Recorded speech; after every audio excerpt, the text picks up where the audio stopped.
ప్రేక్షకులకు నమస్తే. జనరల్గా నేను చాలా తక్కువ మాట్లాడుతున్నాను ఈ సాయిబాబా విషయం అయ్యి. బట్ నేను ఎప్పుడు మాట్లాడినా గ్రంథాల ఆధారంగా మాట్లాడతాను. ఎవరో ఒకరు ఆయనని గురువుగా నమ్ముకుంటారు, అవధూత అంటారు, లేకుంటే దేవుడు అనుకుంటారు. వాళ్ళు నమ్ముకోవచ్చు, వాళ్ళకేం ప్రాబ్లం లేదు. నేను ఓపెన్గా చెప్తున్నాను, నాకేం ప్రాబ్లం లేదు. పోతే మనం భారతదేశంలో ఉన్నాం, ప్రశ్నించవచ్చు. ప్రశ్నించడమే తప్పన్నట్టు కొందరు చేస్తున్నారు ఈరోజు. సో నాకు ఈరోజు ఒక ఫోన్ వచ్చింది. ఈ ఫోన్లో ఉన్న వ్యక్తి ఎలా మాట్లాడుతున్నాడో నేను మీకు చూపిస్తాను ప్రేక్షకుడు. ఎందుకంటే వీళ్ళు, నేను చెప్పా కదండి, ఈ సాయిబాబా అని పేరు పెట్టుకొని ఈ సాయిబాబా కల్ట్లోకి వెళ్ళిన చాలామంది వాళ్ళ బిహేవియర్ ఎట్లుంటుంది, బూతులు, తిట్లు, నోటికి వచ్చింది వాగుతారు. అందుకే నేను వీళ్ళని హిందువులు అనను, ఇది ఒక సపరేట్ కల్ట్ అని అంటాను. ఈ 1 minute 45 secondsలో ఈ వ్యక్తి ఎంత పనికిమాలిన మాటలు మాట్లాడారో నేను మీకు వినిపిస్తాను.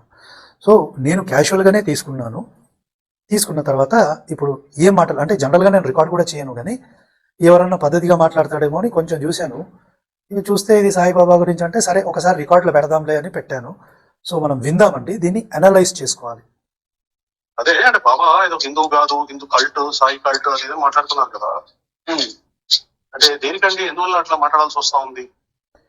సో ఎందుకల్లా మాట్లాడాల్సి వస్తుంది అని అడుగుతున్నాడు. మంచిదే, ఇప్పుడు భారతదేశంలో ఉన్నాం కదండి మనం, అదే మాట నేను చెప్పినట్టున్నాను, ఒకసారి విందామండి.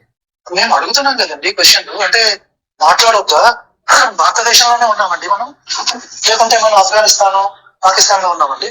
ఇక్కడ మీరు పాకిస్తాన్ లో ఉంటారా? నేను భారతదేశంలో ఉన్నానని అనుకుంటున్నాను. అవునా? భారతదేశం పాకిస్తాన్ అనుకుంటారు. సో మనం భారతదేశంలో ఉన్నాను, మాట్లాడడానికి మన రాజ్యాంగం హక్కు ఇచ్చింది. అది తిట్టడానికి కాదు, పద్ధతిగా మాట్లాడడానికి, ప్రశ్నించడానికి భారత రాజ్యాంగం మనకు హక్కు ఇచ్చింది. మనం ఏ పాకిస్తాన్కో, బంగ్లాదేశ్కో, ఆఫ్ఘనిస్తాన్కో వెళ్ళి మాట్లాడితే పరిస్థితి ఇట్లా ఉండదు కదా. సో ఇప్పుడు వీళ్ళు ఏమనుకున్నారంటే, అసలు నువ్వు ఎట్లా మాట్లాడతావు?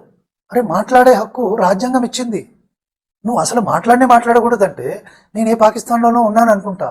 సో ఇమాజిన్ చేయండి ప్రేక్షకులు, ఈ సాయి భక్తుల సంఖ్య పెరిగితే మాట్లాడనీయరు కూడా, వచ్చి కొడతారో ఏమో. ఎందుకంటే ఆల్రెడీ కొన్ని ఆడియోస్ రిలీజ్ అయ్యాయి, లలిత్, కరుణాకర్ వీళ్ళంతా ఆడియోలు రిలీజ్ చేశారు. వీళ్ళు ₹1,00,00,000 ఖర్చు అయినా ఏదో చేసేస్తాము, అరెస్ట్ చేయిస్తాము, కొట్టిస్తాము అంటే, మరి ఇది కల్ట్ అని ఎందుకంటున్నాం అంటే ఇది కారణం అండి. ఇప్పుడు అవన్నీ జరిగిన తర్వాత ఈ ఆడియో, ఈ రికార్డింగ్ వచ్చింది నా దగ్గరికి, నాకు ఫోన్ చేశారు. మరి వీళ్ళు ఎలాంటి మానసిక స్థితిలో ఉన్నారో ఈ వీడియో చూస్తున్న ప్రేక్షకులు గమనించండి. అంటే వీళ్ళ సంఖ్య పెరిగితే ఇక ప్రశ్నలు కూడా అడగలేమన్నమాట. అంటే మనం ఇన్నాళ్ళు ఏమనుకున్నామంటే క్రిస్టియానిటీ, ఇస్లాం చాలా ప్రమాదం అని అనుకున్నాము. వీళ్ళు ఇంకా డేంజర్ అయిపోయారు. ఇప్పుడు బైబిల్ని ప్రశ్నిస్తున్నాం, 5 బుక్కులు రాసా, ఇప్పుడు సాయిబాబా మీద నేను ఒక బుక్ రాస్తే మరి ఏం చేస్తారో వీళ్ళు. అసలు వీడియోలు చేస్తేనే ఇంత గగ్గోలు పెడుతున్నారు, బుక్స్ రాయనిస్తారండి అసలు. అంటే ఇమాజిన్ చేసుకోండి ప్రేక్షకులు, ఇది ఎంత డేంజరస్ కల్టో. నేనంటాను ప్రేక్షకులు, ఇది కల్ట్ మాత్రమే కాదు, ఇది డెత్ కల్ట్ అంటాను. డెత్ కల్ట్ అంటే మీకు ఐడియా ఉండాలి. డెత్ కల్ట్ అంటే ఏం లేదండి, వీలైతే చంపడానికి కూడా సిద్ధపడే బ్యాచ్ ఇది. సో కేసులు పెట్టడం, బుక్కులు చేయడం, పరువు నష్టం దావా అని 50 కోట్లు అంట. మరి వీళ్ళు హిందువులని మీరు అనుకుంటున్నారా? అమాయకులు ఎవరైతే అక్కడికి వెళ్ళారో మీరయ్యా ఆలోచించుకోండి. మీరేదో మతం అని ఇది అనుకుంటున్నారు, ఇది మతం కాదయ్యా, ఇది ఒక గ్యాంగ్. ఇది నాకు అట్లా అనిపిస్తుంది. సో ఈయన మాట్లాడిన మాటలు చూడండి, 1 minute 45 seconds నేను కట్ చేసేసా. ఎందుకంటే మీకు తెలుసు ఎదవలతోనే మాట్లాడా, నాకు సబ్జెక్టు పరంగా మాట్లాడితేనే మాట్లాడతా, ఎదవలతో మాట్లాడే అలవాటు లేదని మీకు తెలుసు. సో ఎన్నిసార్లు నోరు జారాడో ఒక్కసారి మీరు గమనించండి. చేశారా ఆల్రెడీ? అంటే మాట్లాడొద్దా? మాట్లాడే హక్కులు లేవా ఎవరికి? మాట్లాడే హక్కు ఉంటది, కానీ కల్ట్, వీళ్ళు హిందువులు కాదు, మీరు పడిపోయారు, నరకానికి పోతారు అని ఈ స్టేట్మెంట్. సో దీని గురించి మన గ్రంథాలలో ఉన్నాయండి వివరణలు. వేదాల్లో చెప్పబడిన దేవీ దేవతల్ని వదిలేస్తే నరకం. రిఫరెన్స్ ఇవ్వమంటే ఇస్తా, ఇప్పుడు పెట్టమంటే పెడతా. శివుణ్ణి, విష్ణువుని దూషించిన వారికి నరకం, దైవ దూషణ చేయొద్దు, ఇది గ్రంథాలలో ఉంది. మరి అది కూడా తప్పంటే ఎట్లా? సో ఏమంటాడో చూడండి, మీ అంటాడు, అంటే ఈ సనాతన గ్రంథాలు తనవి కాదు అన్నట్టే మాట్లాడతాడు. వినండి. ఏ గ్రంథాలలో ఉంది? మీరు చదువుకునే గ్రంథాలలో ఉంటే, మీరు చదువుకునే గ్రంథాలలో ఉంటే అంటే మీరంటే ఎవరు? నేనెవరినండి? నేను ఒక సనాతని కదా, నేను హిందువు కదా. సో మీరు అంటే హిందువులు వేరన్నట్టే చెప్తున్నాడు కదా ఈయన. ఇప్పుడు మీ గ్రంథాలు అంటే ఈ సనాతన గ్రంథాలు ఈయనకు సంబంధం లేనట్టే కదా. మరి ఈయన హిందువు అని ఎట్లా చెప్తాడండి? ఈయన హిందువు కాదు కదా, ఈయనే చెప్పుకున్నాడు మీ గ్రంథాలు అంటే మా గ్రంథాలు ఏంటండి? వేదాలు, ఉపనిషత్తులు, ఇతిహాస పురాణాలు, ధర్మశాస్త్రాలు, భగవద్గీత, ఇవి కదా మన గ్రంథాలు.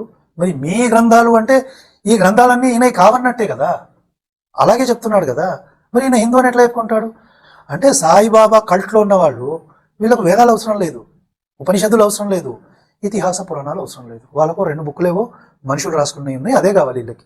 ప్రూవ్ అయిపోయిందా ఈయన హిందూ కాదని? సో నెక్స్ట్ ముందుకు వెళ్దాం. మీరు చదువుకునే గ్రంథాలలో ఉంటే మీరు ఫాలో కావాలి. ఇప్పుడు మీరు చదువుకునే గ్రంథాలలో ఉంటే మీరు ఫాలో కావాలి. సో నేనెవరిని? నేను హిందువుని, నేను హిందూ ధర్మాన్ని ఫాలో చేస్తున్నా. మరి ఈయనెవరు? ఈయన హిందూ కాడు కదా. ఇప్పుడు ఈయన నిరూపించాడు కదండి ఈయన హిందూ కాదని. మీ గ్రంథాలలో ఉంటే మీరు ఫాలో చేసుకోండి, ఈయన హిందూ కాదు కదా, ప్రూవ్డ్ కదా, హెన్స్ ప్రూవ్డ్ ఈయన హిందూ కాదు. ముందుకెళ్దాం. వేరే వాళ్ళ వేరే ఇప్పుడు స్టేట్మెంట్ కంప్లీట్ చేయనివ్వాలి కదా. డిబేట్ కి రండి. సో ఆ మాట వదిలేశాడు. ఇక మీరు చదువుకునే గ్రంథాలు ఏందో క్లారిటీ అంటే ఇవ్వట్లా. ఇప్పుడు నేను చదువుకునే గ్రంథాలు ఏంటి? నా వెనకాలు ఉన్నాయి రామాయణం, మహాభారతం, వేదాలు, ఉపనిషత్తులు, ఇవి నా గ్రంథాలు. అది నమ్మేటోడే హిందూ. మరి ఈయనేమంటున్నాడు? మీ గ్రంథాలు అంటున్నాడు, అంటే నేను హిందూ కాదు కదా. సో అది చెప్పట్లా. ఇక నెక్స్ట్ ఏం చెప్తాడో చూడండి, దానికి జవాబు ఇవ్వట్లా. పిలుస్తున్నారు, వీడియోలు పెట్టినాము, డిబేట్ కి రండి అని సౌండ్ లేదు. ఎప్పుడు పెట్టాడండి? ఎవరు వస్తున్నాడండి? అరే డిబేట్కి రండ్రా అని ఆ నలుగురు అయితే పిలుస్తున్నారుగా, రండి రండి రండి డిబేట్ చేద్దామని. నేనైతే ఇంతవరకు పిలువనే, నాకైతే అది టైం వేస్ట్. ఇప్పుడు ఆ సాయి సచ్చరిత్రనో లీలా, అది నా టైం వేస్ట్. అది అలాంటి బుక్లే చదవ నేను. నాకు వేదాలు, ఉపనిషత్తులు, పురాణాలు చదవడానికే నాకు టైం సరిగిపోతలే. ఈ మనుషులు రాసిన వెర్రి పుస్తకాలు నాకెందుకండి? చెప్పండి మీరు ప్రేక్షకులు, నాకెందుకు ఆ పుస్తకాలు? నాకు అవసరం లేదు. ఈ క్యాండిడేట్ ఏమంటున్నాడు? డిబేట్కి మేము పిలిచాము. ఎవడరా పిలిచింది? ఎవరు పిలిచారు? పిలిస్తే వాళ్ళు వచ్చేవాళ్ళు కదా. అసలు డిబేటే అవసరం లేదు, మూర్ఖులతో మేము వాదించలేము అని ఆల్రెడీ వీళ్ళు లైవ్లో చెప్పారు కదా. మరి డిబేట్కు రెడీ అని ఈ క్యాండిడేట్ ఎట్లా చెప్తాడు?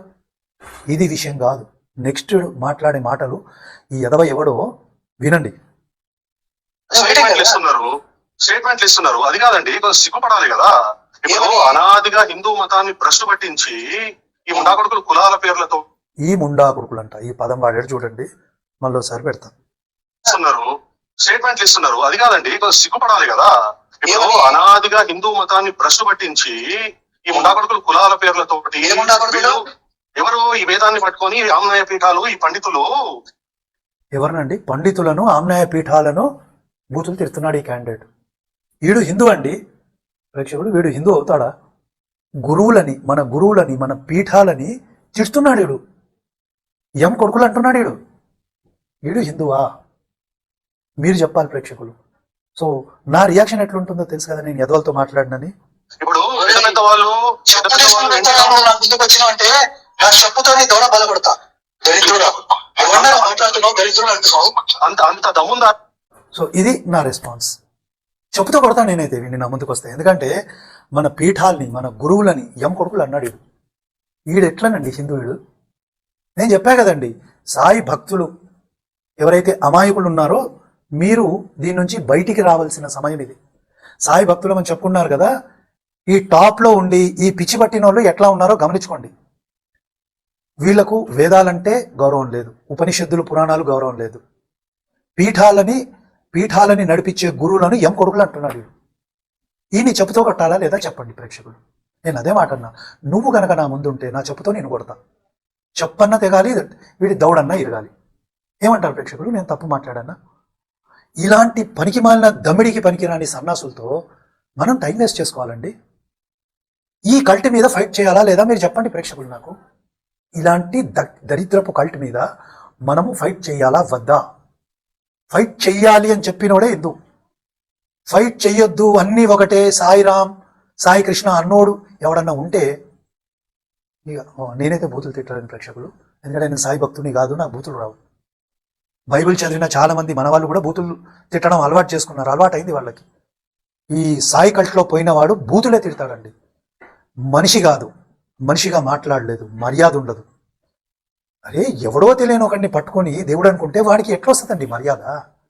సో నేనేం చేశాను, కాల్ని కట్ చేసేసాను. ఎందుకంటే ఎదవలతో నేను మాట్లాడా, సో అందుకే నేను కాల్ కట్ చేశాను. సో ఈ కాల్ విన్న తర్వాత మీకేమనిపిస్తుంది? ఈ డెత్ కల్ట్తో మనం ఫైట్ చేయాలా వద్దా? ఇది డెత్ కల్టే కాదండి, ఇది టెర్రర్ కల్ట్. ఇది this is a terrorist cult. ఇది ఎవడో హై లెవెల్లో స్పాన్సర్ చేస్తున్నాడు అని నాకు అనిపిస్తుంది ప్రేక్షకులు. బహుశా సెంట్రల్ గవర్నమెంట్కి, స్టేట్ గవర్నమెంట్కి కొన్ని లెటర్లు రాయాలి. ఈ కల్ట్ మీద ఇన్వెస్టిగేషన్ జరగాలి. దీన్ని ఎవడు ఫండ్ చేస్తున్నాడు? డబ్బులు సంపాదిస్తున్నారు గల్లాలు పెట్టుకొని. ఈ డబ్బులు ఏడిపోతున్నాయి, టెర్రర్ యాక్టివిటీస్కి పోతున్నారా, దేశం విరగట్టడానికి ఈ డబ్బులు వాడుతున్నారా? నాకైతే ఇన్వెస్టిగేషన్ చేస్తే బాగుంటుందని అనిపిస్తుంది ప్రేక్షకులు. మరి మీకేమనిపిస్తుందో కామెంట్ రూపంలో నాకు చెప్పండి. సో మరో వీడియోతో మళ్ళీ కలుద్దాం ప్రేక్షకులు. నమస్తే.